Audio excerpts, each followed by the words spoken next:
Prime Minister Andrew Holness asserted that, quote, "The misadventure of the PNP, which diverted us from a path of economic growth, selling the people of Jamaica false hope and unrealistic dreams, wasted the gains of post-independence Jamaica of the JLP administration, which it succeeded. With all the social problems that needed to be addressed, had we stayed the economic course and ensured that the economy was aligned to the opportunities that were created by the industrial transformations that were taking place, Jamaica would be in a better place." While political party rivalry in Jamaica can be traced back to pre-independence times, modern-day Jamaican politics have been overshadowed by Kingston's influential garrison communities. In order to establish and maintain political dominance in key constituencies, the loyalty of impoverished but highly influential gangsters in Kingston ghettos was secured by the main political parties through the development of large-scale, highly politicized, and heavily harmed public housing schemes, essentially operating as state within a state.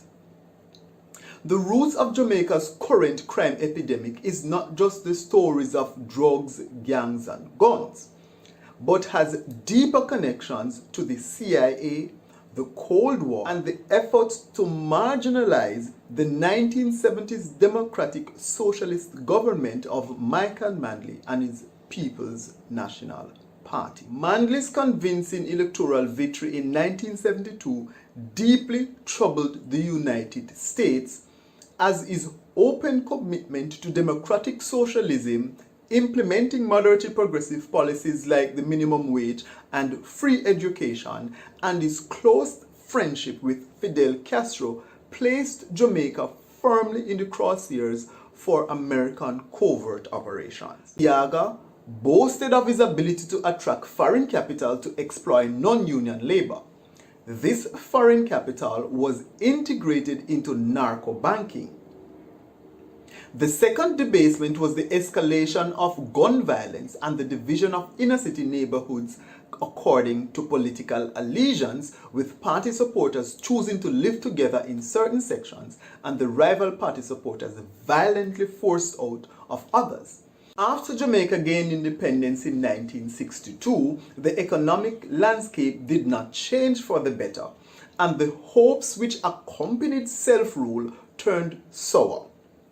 As a result, a growing lawless counterculture began to emerge in the slums of West Kingston in response to escalating rates of poverty and hardships. Individuals calling themselves quote-unquote rude boys proclaimed their rejection of common social norms and practices. And by 1963, the rude boys, desirous of improving their fortunes, had begun to fight each other for control of the ghetto, contributing to the development of what would come to be known in Jamaica as turf politics.